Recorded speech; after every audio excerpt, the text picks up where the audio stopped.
Do we have viewers?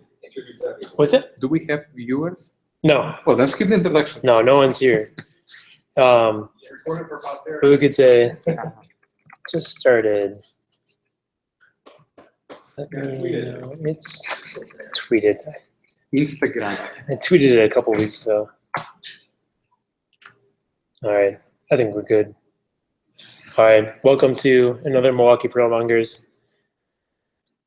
I'm Steve with a beard.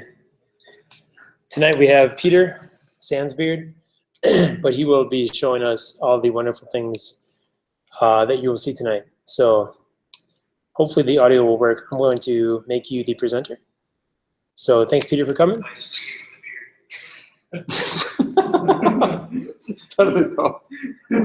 Oh, I thought that's coming from up there. No.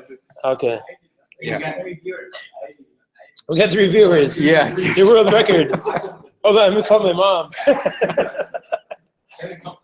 Hi, Mom. Oh, Finkel said he saw Beard Steve. Nice Austin shirt, Peter. Oh, he saw your shirt too. Well, Perfect. yeah. All right. Got to wear the flag. All right, go Wisconsin. Right. Okay. So thanks everybody for Wisconsin. coming. I guess you didn't come for me. You came for the pizza, but that's for dessert. Liar. Right. So.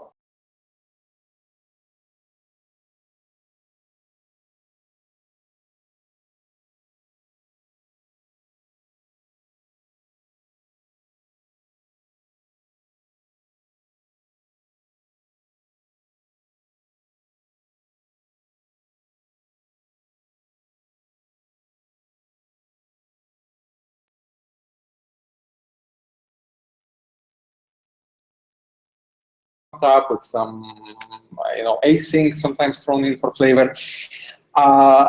They basically put people off, and this is really a shame because Perl itself is still Perl. It still runs only Perl. So it's not like the Java virtual machine where you can run all kinds of stuff that you cannot understand. All of this catalyst and moose and what have you underneath is still Perl, like the same Perl 5.0 that you probably knew from 15 years ago. So I want to show a couple of techniques which once you put them in context, hopefully will some things will stick that, well, when I'm really stuck, I can do this kind of stuff. So let's start with something simple. Let's start with moo. You probably know moo. If you don't know, it's like moose but without the steroids. So if we start with moo, sorry? Without the S. Well, yeah, exactly. So, yes. Okay. So if we start with moo, we get this. So that's not what we want. Actually, we want to create a simple class. So let's say we have a, well, we'll give the package just to be nice. Has a single read-write attribute, right? Nothing special. And of course, that's not going to compile. Why doesn't it compile? Because I used moo in the wrong place. So we're going to use moo inside package foo. So it's actually going to look like this. All right? And this compiles doesn't do anything. Now, when you actually call this bar, something happens, right? So for instance, let's say we do my x is foo new. And then when we do x bar blah, something happens behind, right? Now, how many of you actually know what this bar does? I mean, you know conceptually, but you don't really know what it does underneath. Well, we can actually check it out. So if we go ahead and use data dumper, and then go ahead and ask x for this bar. Like, what is the bar behind, what is the implementation behind the bar that we can call on you? So there is a little method called can, which when you use it on a method name, it returns you something. What is it going to return? It returns a code reference. Well, like any data structure, we can see what's in this code reference. So if we do from the data dumper that we just used up here, we can try to dumper it. And what we're going to get, oops, not going to get anything. So if we do that, wait to also say it out. So if we do that, we get a sub with a dummy. Why do we get a sub with a dummy? Because data dumper by default does not show the contents of code references. But if we go ahead and do this, not like that.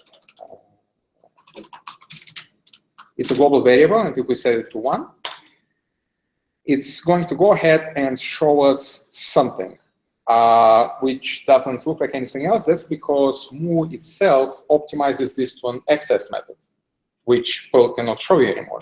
So what we're going to do instead is we're going to make it a little bit more complicated. And instead of just an is, we're also going to give it a default. And whoops. Yeah, actually not going to cut that much pizza. So once we have a default, we again have a different method installed by Moo. And now if we dump it out, we're going to get what? That's weird. But we do it lazy. One moment. Don't want to give it anything anymore. There we go. We can actually see underneath how the method in question is implemented. Now, of course, we had a false start with the access stuff, but you have to realize that in Perl, a lot of the stuff is not accessified because, well, it doesn't compose very well. And most of the time, you can just see what the method underneath is doing. So what we have here right now is we have a package where this method was actually created. We have some stuff that was thrown away by Perl itself. So there was some code that Perl realized we're never going to execute, so it just threw it away. Then it's going to issue an exception. If we try to set something to the bar method, it will say bar is a read-only accessor if we supplied it more than one argument. And then it's going to check if it exists. If not, if it does exist, it will give us the value. If it doesn't exist, it will give us the default. Cool, right? Now, of course, this is a lot of typing and stuff. So instead of data dumper, we can use this.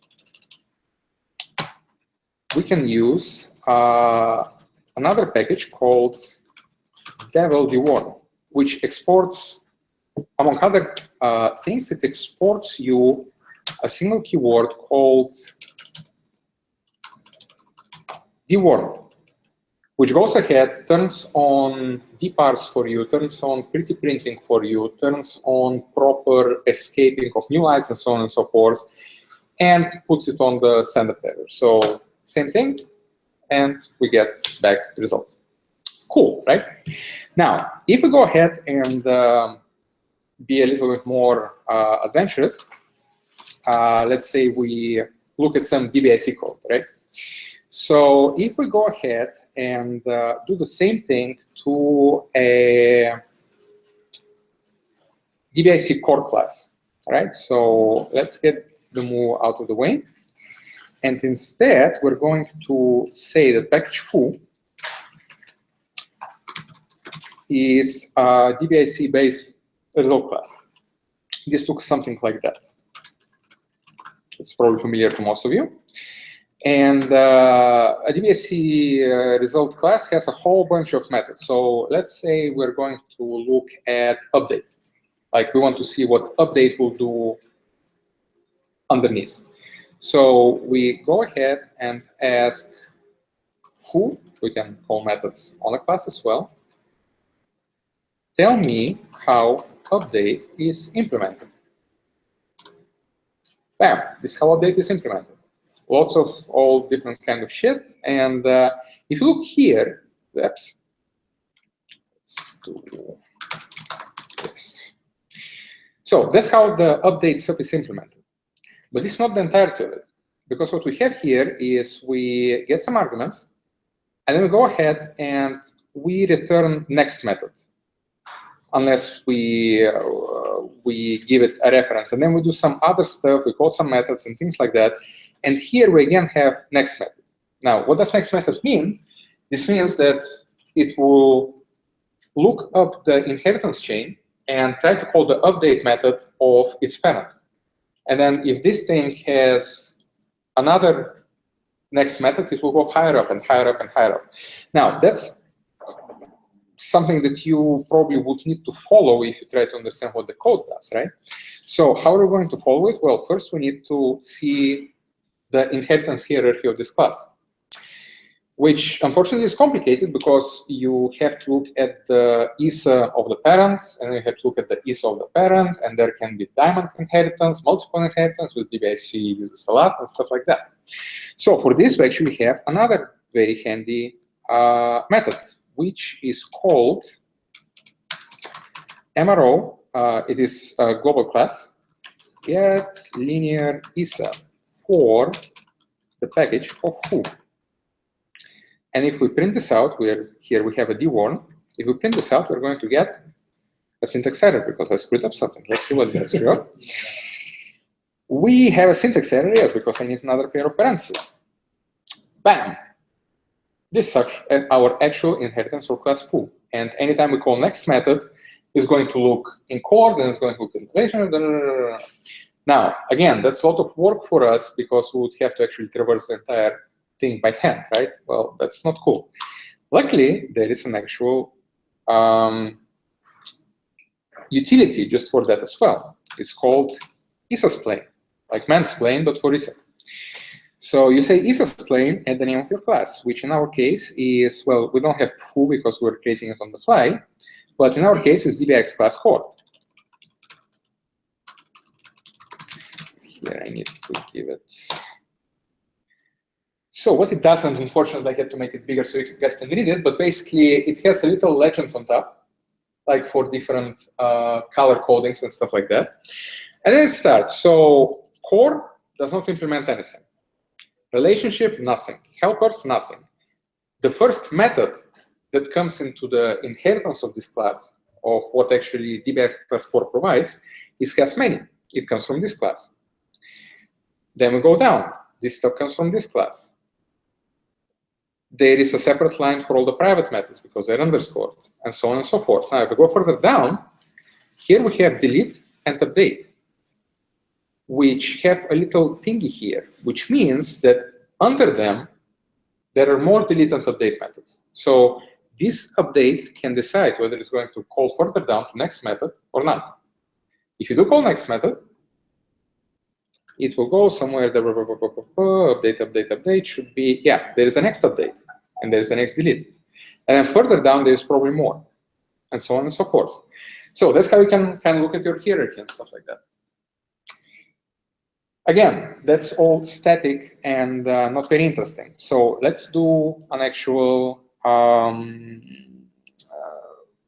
example. So let's say we will use the internal DBIC test suite, and we're going to just look at the exceptions that it generates. So what we're going to do is we are going to get a test schema.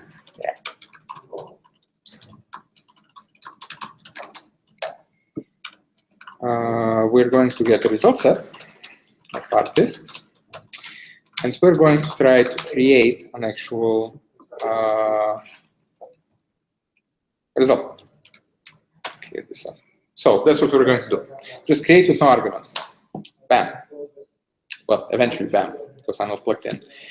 We get an exception. And it tells us helpfully that it's at E line 1, but we actually want to see what's going on inside. Well, if we go ahead and turn on stack traces, we're going to get a pretty, unwieldy stack trace, like throw exception, throw exception, throw exception, then new result, and stuff like that, right? Not very useful. Again, we'll need to get to every single place, see what the actual source was, and so on and so forth. Now, luckily, this is also solved. There's a library called Devel Confess. And the way you remember it, it's kind of like cup. So it gives you stack traces. But it's for developers. And it does the verbose part, which is confess. So Devel Confess. The way we use it like this, and it will turn on the stack trace for us again without us telling DBIC to do anything. So again, we got a nice stack trace. Now, it has some options. So if we ask for Devel confess to show a source, this is what we're actually going to get back.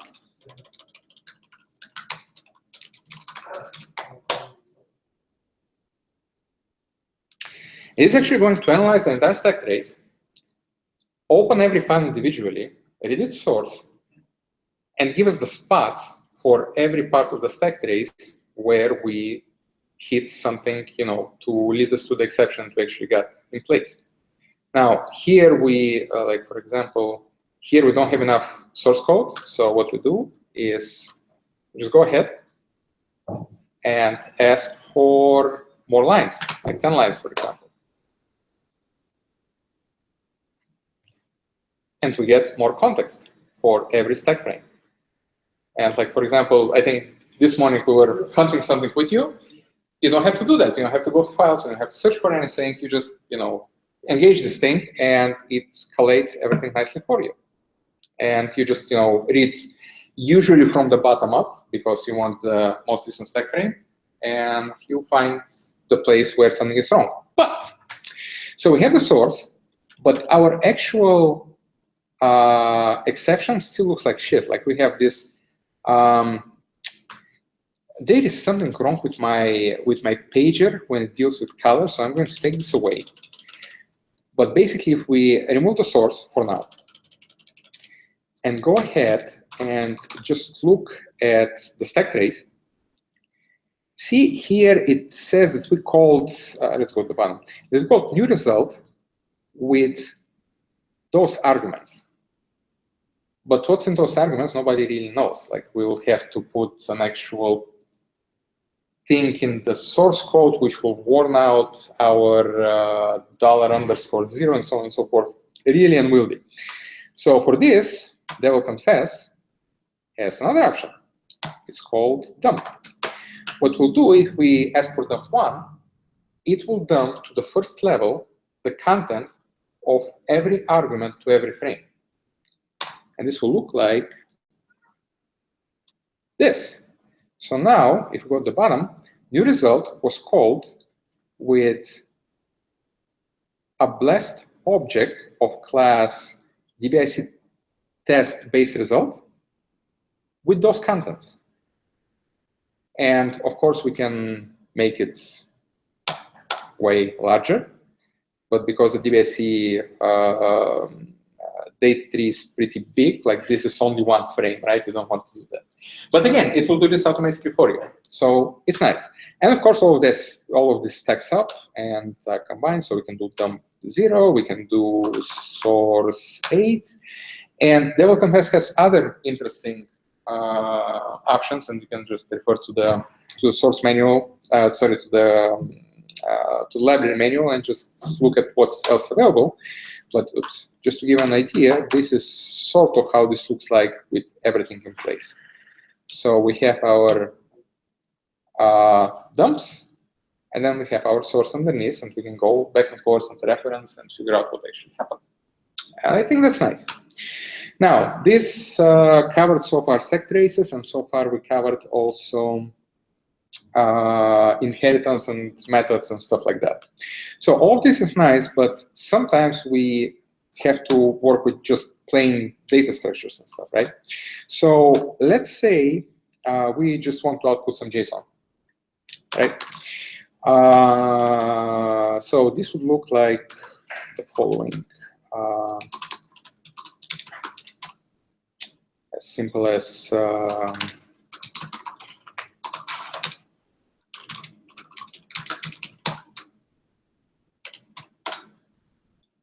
right? Nothing special. Now, on the other hand, if we have some kind of, of page counter. So we have something that returns us a hash ref of which page numbers have we seen before. So let's say we have a seen page structure, which is composed of the page number and just one for each page number. So that would be a hashref. Oops. A hashref of pages 2, 4, and 7, for example. And we're going to take this out for a moment, and we're going to use LD1 because it formats stuff nicer. So this is what our sim pages looks like right now. Okay? So we have page numbers on the S keys and just something as values. Now, if we go ahead and encode JSON this,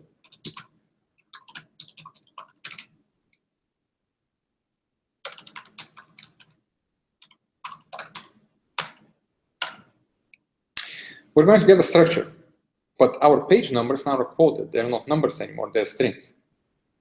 Why did that happen? We don't know, but we can always look. So there is another little utility that comes with Perl.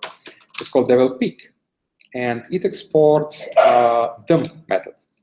So what we can do is we can go ahead and just look at sim pages.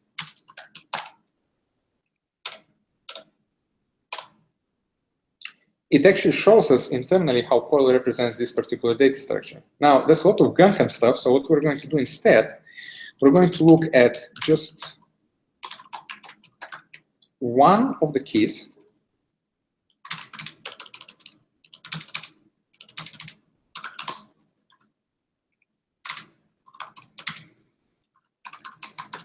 What does it actually look like as far as Perl is concerned? It has a whole bunch of strange stuff in it, but essentially what this tells you is that the one in there is a string, not a number. Like a number would look like the following.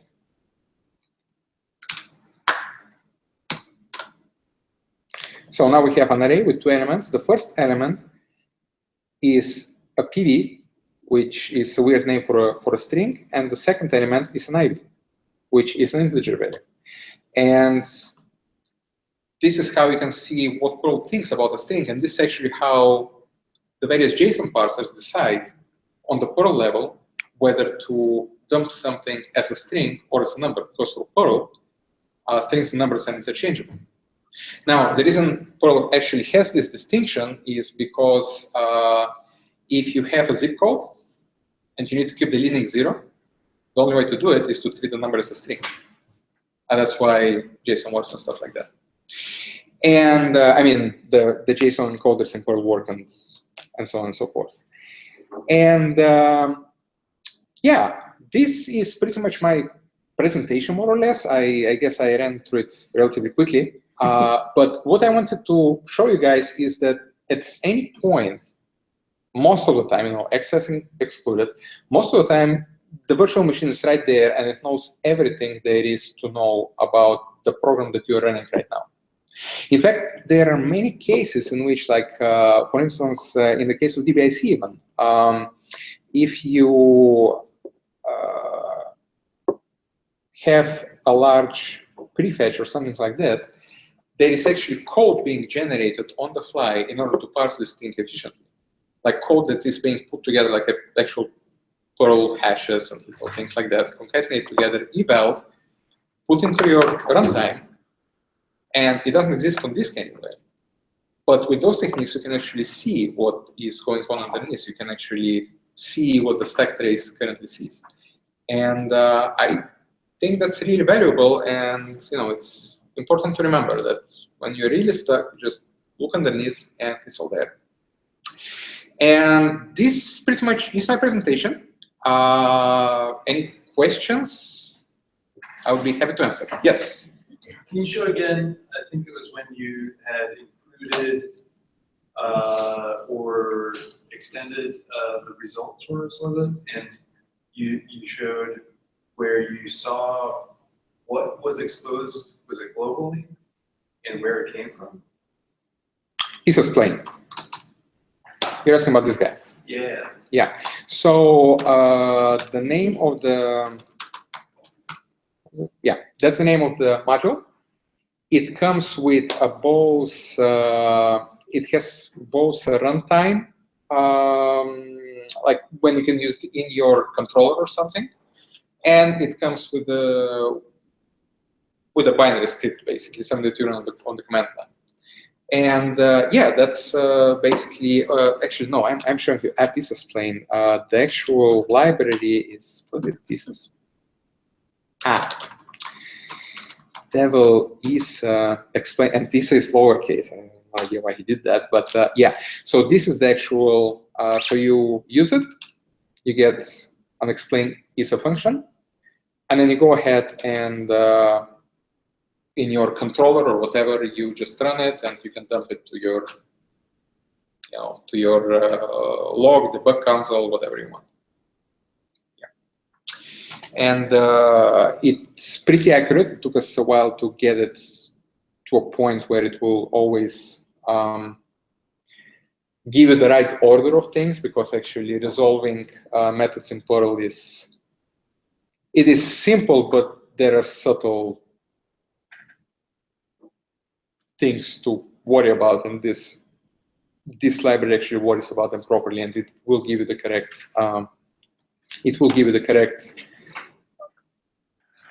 hierarchy of what comes after what, from the point of view of the top class about which you asked, which in this case is the best class core. Of course, it can be any class. In order top to bottom, like it? Yes, always top to bottom. Yeah, and it doesn't do it justice, unfortunately. Let's make it smaller just for the sake of demonstration. Like this is, oops, this is what it actually looks like. And you can tell what came from where. So that's nice. Any other questions? What does it work for, like, dynamically, yes, not loaded modules, but like really loosely coupled, where usually your stack trace will end at like where the adapter is instead of going into whatever the adapter is, instead of the adaptee itself?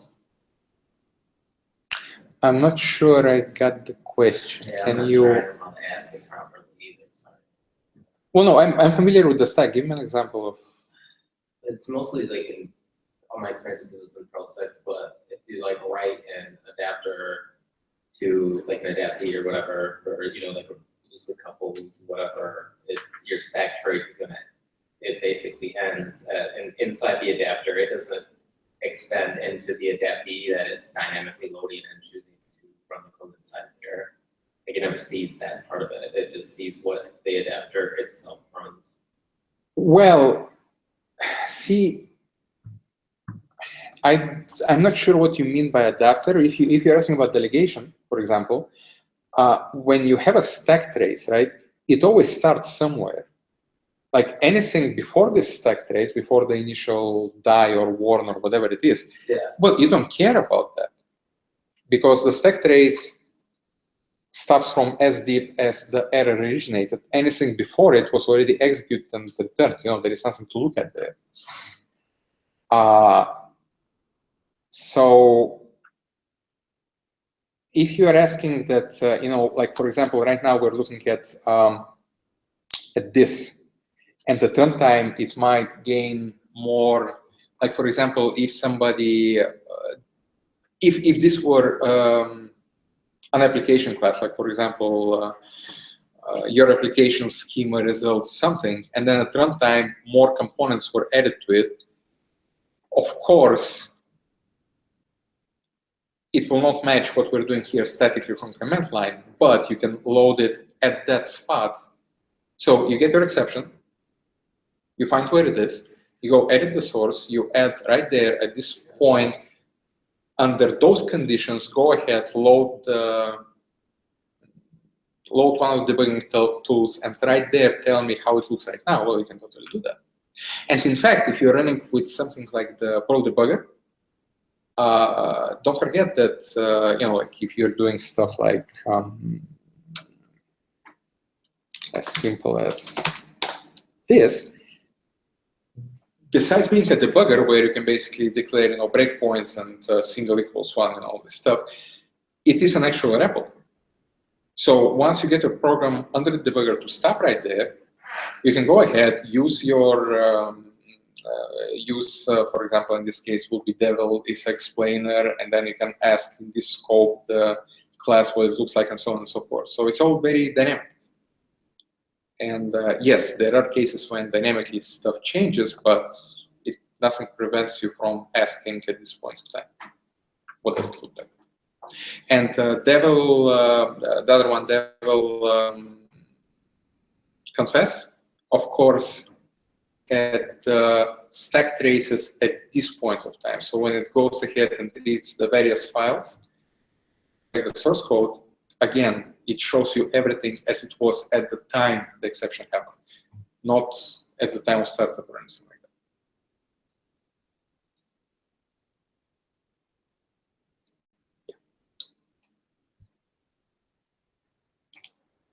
that. Yes? So were you showing earlier, I think I had made some notes on Devel : trace. Is that you?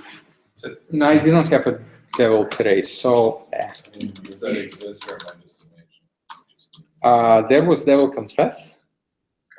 The DBIC trace? Okay, now what you saw is like, Yeah. there we go.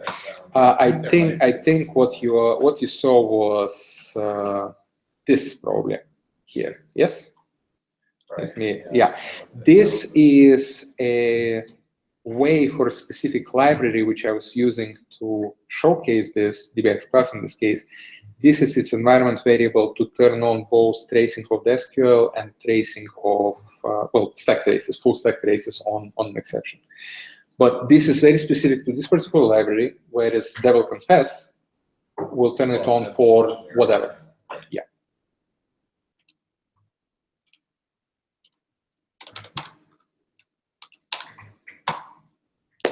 Right. Well, if there are no other questions, I guess I hope. I got a question. Yes. So okay, so back to when it was spitting out the actual contents of a code ref. Can you explain how it was doing that? Because the other thing that comes to mind is sometimes I reach for, is it Deparse? That's exactly how. Is that what it's using? That's exactly what it's using. Okay, because for those that maybe not be aware what Deparse provides, can you kind of explain that? Because I think it's pretty cool. So what Deparse provides, let's just run an example for a better, let me think, what do I want to show? Yes. So let's say we have a subroutine which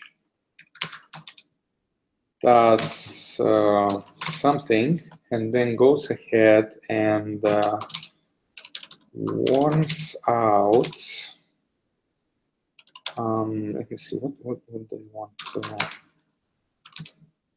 Yes.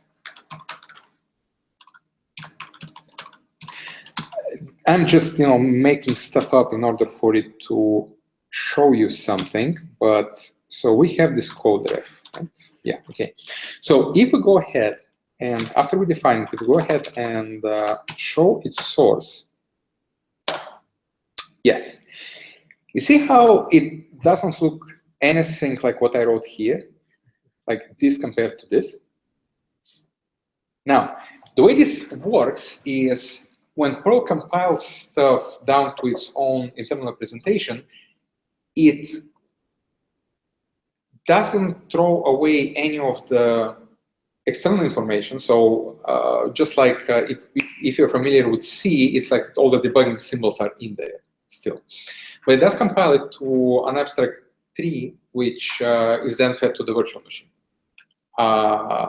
And Deparse actually goes through this set of ops, is what we call them. And in fact, we can see them. Let me think. We can see them with like that. Yes. No. We do this. Exactly. There we go. So this is actually what Perl sees underneath. Like this is what the virtual machine does. And then what Deparse does, it goes ahead and crawls this very structure and represents it as Perl the best it knows. That's why the Perl that came out of the deparser looked kind of like it, but wasn't actually written the way I wrote it, because it actually went through this and then reassembled it back to Perl source code. And that's what Deparse does internally. Cool. And unfortunately, when especially lately, when we get a lot of interesting stuff, in the language, like signatures and post-deref and things like that, Deparse at times didn't actually keep up sufficiently. So there have been bugs when the deparser gives out Perl that actually could not possibly compile to the thing that created it in the first place. But theoretically, the idea of the deparser is that once you deparse something, then you can feed it back to an eval, and you should end up with the same thing that you started with, at least semantically. In fact, this is how I, mentioning again the DBIC raw parser, the thing that basically generates source code and stuff like that, I need to somehow test this thing, because it's very fiddly, and there are, it's literally putting together very complicated tree traversal on the fly. And the way I test it is I have an idealized source which I should be generating, and then I have the source which DBIC generated internally. I go ahead and I deparse both of them, and then I compile them back into Perl, and I make sure that they end up the same thing. Because I wrote my source code against a specific version of Perl, but different versions see the actual compilation differently. So I go ahead, compile both to the Perl version on which I'm testing right now, and then deparse them out, and then compare this stuff. For example. Yes? Is there anything DBX does to influence the type of something pulled up from the data? Because it knows the type of the database. Do you influence such that the outcode is going to match, or is that not? Well, so this is not something that is being actually controlled on the Perl side at all. This is something that your DBD, your DBI database driver is taking care of. And the type information actually comes from the wire protocol that is spoken between the C binding for the particular library to use. So in the case of PostgreSQL, it would be libpq. When it talks to the database, when it runs the prepare for a specific SQL statement, then Postgres returns you back what the different type of columns will be. So the libpq can allocate the correct data structures in memory on the C side, and then it just translates them into the correct PVs or IVs or what have you on the Perl side. And for example, if you turn on I do not remember the name of the option, but the thing that for Postgres turns on Unicode support, it will also make sure stuff that is declared as blobs will come back to Perl as bytes, and stuff that is declared as text will come back as already Unicode ready decoded characters in your Perl string that you get back. The only thing from the DBIC side that we do is this thing that I showed you with well, I actually didn't explain it. I glossed over that. When we're doing the pages, and the page numbers turned out to be strings, even though they were numbers when we were feeding them in, when you use a variable as a hash key, it is being automatically stringified for you. So from this point on, it's both a number and a string. So the only thing that DBIC does on the Perl side is any value that I get back that I need to use as a key in collapsing data structure. So basically when I have different rows that I have to pull together because they got multiplied because they're on the left side of a join. So for example, we have one artist with 3 CDs. From the actual database cursor, we'll get 3 artists with the same primary key. So I need to collapse this back together. When I do this on the DBIC side, I make sure that I never use any of the keys as keys for a hash. I actually make a copy of them, then put them in the hash, so when the primary key actually comes out to you, if you want to serialize or something like this, it will still be a number. So it's the only thing I do on the Perl side, everything else happens on the C side. Does this answer your... Yeah. Okay. Cool.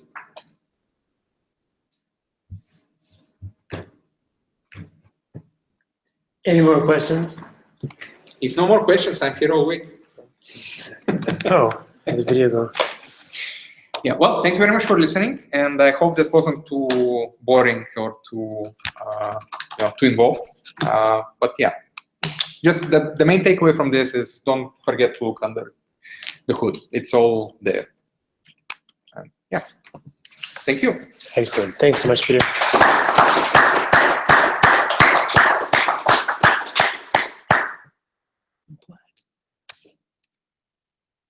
That's weird.